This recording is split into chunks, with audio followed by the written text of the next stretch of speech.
Muchas bendiciones para todos. Hoy continuamos con estos mensajes enviados a las 7 iglesias por parte de nuestro Rey Jesús.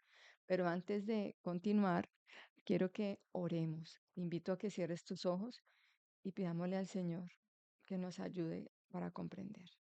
Padre Celestial, en el nombre de Jesús, te pedimos que tu Espíritu Santo sea alumbrando nuestro entendimiento y que este mensaje que sabemos que es tan actual como siempre ha existido, habla en nuestro corazón. Gracias, Señor. Amén. Recordemos que estos mensajes no solamente era para las 7 iglesias, sino que también en la medida que tengamos esa revelación, que es un mensaje para la iglesia actual, para cada uno de nosotros, pues nos va a revelar el estado en el que estamos. No solamente revelaba el estado en el que estaban ellas, sino que también nos va a llevar a evaluar cómo está nuestro propio andar con Jesús. Y como comentamos en el primer video, los 7 mensajes comparten una estructura similar con 7 características. La primera característica nos dice esa carta a quien está dirigida. Y vamos a leer Apocalipsis 2 del 8 al 11 y nos dice que es a la iglesia de Esmirna.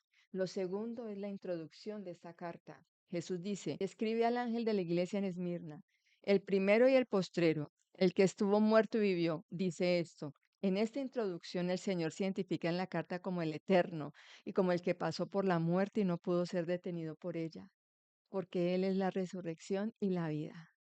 Y Él está recordándole a su iglesia que la muerte es la puerta para participar de la vida eterna, no es el fin. La tercera característica es que en la carta se continúa relatando el conocimiento de parte del Señor de la condición de la iglesia. Y Él les dice, yo conozco tus obras y tu tribulación y tu pobreza, pero tú eres rico. Y la blasfemia de los que dicen ser judíos y no lo son, sino sinagoga de Satanás. Y es que en Esmirna, al ser un centro de oración a Roma y al César, todos estaban obligados a rendirle culto al César, pero los verdaderos cristianos se negaron a llamar Señor al emperador.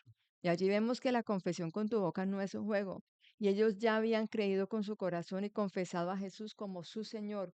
Y Jesús era el único al que le debían lealtad y adoración. Por lo tanto, ellos se negaron a ofrecer incienso en el altar del emperador. Además, las sinagogas judías incitaron al gobierno romano a perseguir a la iglesia. Esta iglesia estaba sufriendo, pues la religión utiliza la política para destruir la iglesia. Y Jesús conocía su pobreza y eran literalmente pobres porque eran asaltados y despedidos de sus trabajos a causa de la persecución que sufrían por el Evangelio. La cuarta característica es el veredicto de Jesús en cuanto a la condición de la iglesia. En este caso no hay una crítica para ella.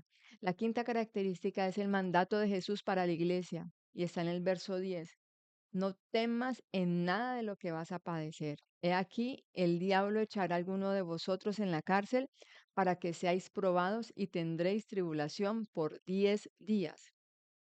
La persecución que la iglesia sufrió comenzó en la sinagoga, en la religión religiosa de esos que se llamaban a sí mismos judíos y fue instigada por Satanás, el adversario, y fue consumada por el gobierno romano al llevarlos a la cárcel.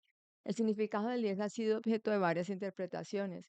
Lo que sí podemos extraer de esto, y no voy a hablar de las diversas interpretaciones de qué significaba ese 10, pero lo que podemos extraer es que Dios no es ajeno a lo que nos pasa y que toda tribulación, así como tiene un inicio, tiene un final. Y a pesar de que fueron muy severas las persecuciones instigadas por el diablo, y a través de los césares romanos, quienes hicieron todo lo posible para destruir y eliminar a la iglesia no pudo ser subyugada ni darle fin. La historia demuestra que la iglesia de Cristo viviente, quien murió, vivió de nuevo, resistió las persecuciones victoriosamente y se multiplicó grandemente. Habner, este hombre de Dios dice, esta tribulación no significa las pruebas comunes que son herencia de toda carne. Algunas almas piensan que llevan su cruz cada vez que tienen un dolor de cabeza. La tribulación que aquí se menciona es un problema que ellos no tuvieran si no fueran cristianos. Mira, tremendo ese comentario. Si ellos no fueran cristianos, no estarían viviendo ese sufrimiento que estaban padeciendo en ese momento. Bueno, la sexta característica es una exhortación general para todos los cristianos. En Apocalipsis 2:11 dice, el que tiene oído, oiga lo que el Espíritu dice a las iglesias. Sé fiel hasta la muerte, yo te daré la corona de la vida. A los santos de Esmirna no se les dio una plática sobre cómo ganar amigos y ser personas de influencia. No tenían tampoco testimonio de cómo la fe me hizo el alcalde de Esmirna o el hombre más rico de Esmirna. No había una promesa de liberación de la tribulación, de la pobreza y de los ultrajes. De hecho, lo peor estaba por venir, comenta Habner. Esta carta para los cristianos de Esmirna puede aplicar en menor medida a los cristianos modernos de Occidente, pero sí, si tú ves, el Señor Jesús sabía que iban a padecer, pero les dice, resistan. Nosotros simplemente no nos enfrentamos al mismo tipo de persecución que ellos estaban experimentando. Y a veces nos quejamos de nuestra situación como si Dios no nos oyera. Bueno, la séptima característica contiene una promesa de recompensa y es el que venciere no sufrirá daño en la segunda muerte y yo le daré la corona de la vida. Y es que las pruebas son las que ponen al descubierto si nuestra fe es genuina. Los falsos creyentes no permanecen al enfrentar persecución. En cambio, para el verdadero cristiano, la persecución y el sufrimiento fortalecen y refinan su fe. Y después de esto, una vez que se ha comprobado que nuestra fe es genuina, entonces Dios nos dará la corona de vida. ¿Y hasta dónde puede llegar la prueba? Este texto nos dice que hasta la muerte, pero esto no quiere decir que que ese sea el precio que todos los creyentes tendremos que pagar por nuestra fidelidad a Jesús. En algunas ocasiones puede ser la pérdida de posesiones, en otra puede suponer la marginación, el desprecio, la burla o diferentes situaciones que de pronto no están enunciadas aquí. Pero la promesa es que si seguimos siendo fieles al Señor a pesar del sufrimiento, no vamos a sufrir la segunda muerte. Es decir, que la segunda muerte, bueno, ¿qué es la segunda muerte? La segunda muerte es que nuestro destino no será el infierno, el lago de fuego, como está descrito en Apocalipsis 20:14 y 21:8. A pesar de que Satanás ha amenazado y atacado sus vidas, Jesús promete a sus vencedores que la muerte es conquistada por ellos. Y la historia nos relata acerca de un hombre, un obispo de esta iglesia llamado Policarpo. Este hombre fue un ejemplo sorprendente de la persecución y la valentía de los cristianos primitivos. Y les voy a relatar la historia de Policarpo. El año después de que Policarpo regresó de Roma, una gran persecución cayó sobre los cristianos de Esmirna. Su congregación lo instó a que dejara la ciudad hasta que el peligro pasara. Entonces, creyendo que Dios quería que él estuviera unos años más, Policarpo dejó la ciudad y se escondió en una granja que les pertenecía a unos amigos cristianos. Un día en la granja, mientras oraba en su cuarto, tuvo una visión en la que su almohada estaba rodeada de fuego. Él supo lo que el Dios le indicó y les dijo tranquilamente a sus compañeros, veo que debo ser quemado en la estaca. Mientras tanto, el jefe de policía emitió una orden de arresto, capturando a uno de los siervos de Policarpo y lo torturaron hasta que les dijo dónde estaba su amo. En la tarde, el jefe de policía y una banda de soldados llegaron a la antigua granja. Cuando los soldados lo encontraron, se avergonzaron al ver que fueron a arrestar a un hombre tan viejo y frágil, pero lo pusieron en un asno y lo encaminaron de regreso a la ciudad de Esmirna. De camino a la ciudad, el jefe de policía y otros oficiales del gobierno trataron de persuadir a Policarpo para que ofreciera una pizca de incienso ante una estatua de César y que simplemente dijera, César es Señor. Eso era todo lo que tenía que decir y sería liberado. Le suplicaron que lo hiciera para que así escapara de las terribles penas que tendría que sufrir. Primero, Policarpo se mostró silencioso, pero luego le respondió firmemente que no.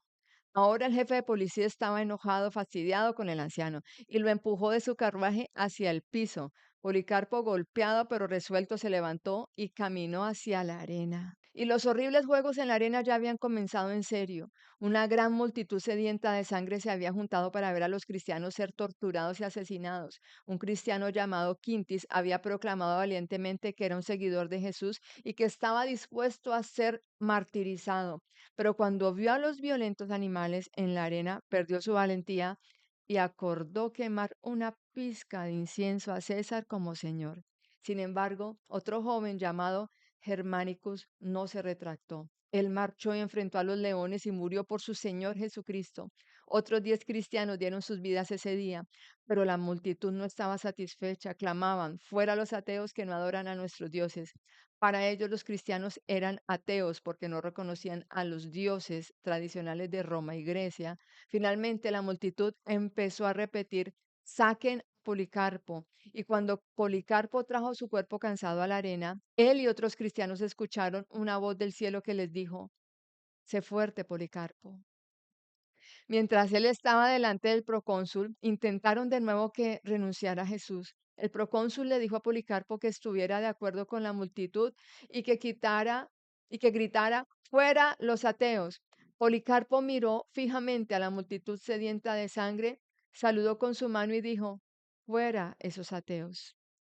El procónsul insistió, haz juramento e insulta a Cristo y yo te liberaré.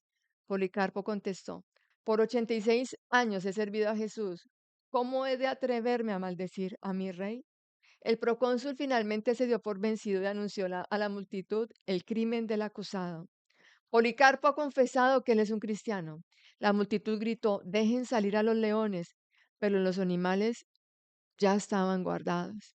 Entonces la multitud demandó que Policarpo sea quemado. El anciano recordó el sueño en el que su almohada se quemaba y obtuvo coraje en Dios. Les dijo a sus ejecutores, está bien, yo no le temo al fuego que quema por una temporada y después de un rato es apagado.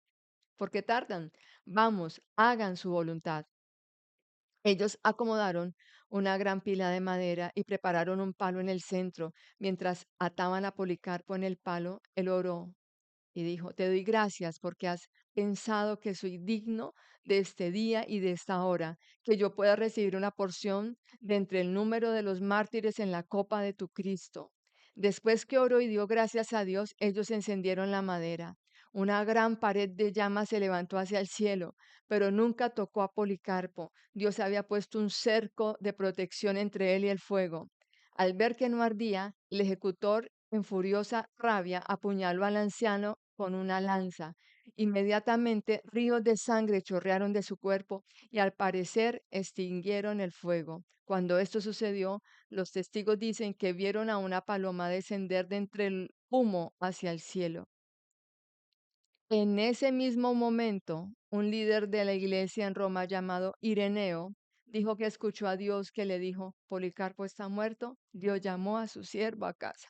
Pero el Día de los Mártires definitivamente no ha pasado. Aún hoy día por todo el mundo los cristianos se enfrentan persecución, especialmente en Asia, Europa del Este y en el mundo musulmán, pero son fieles hasta la muerte. La pregunta que tenemos que hacernos hoy, y lo que vamos a reflexionar, es, ¿somos fieles a Jesús realmente? Vamos a orar. Padre Celestial, te damos gracias porque tú nos muestras que realmente a veces llamamos sufrimiento o tribulación a situaciones que realmente no merecen ser llamadas así. Pero te damos gracias, Señor, porque sabemos que cada iglesia vive un proceso y tu gracia y tu favor ha estado con nosotros y nos ha sostenido en medio de las pruebas. Bendícenos, Señor, cada día con tu fortaleza y ayúdanos, Señor, a crecer en el conocimiento tuyo, amarte por sobre todas las cosas y ayúdanos a resistir fieles hasta el final.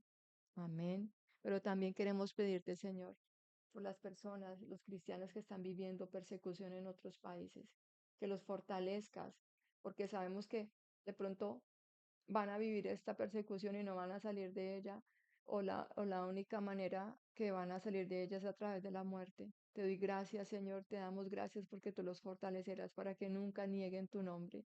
Amén. Bendiciones para todos.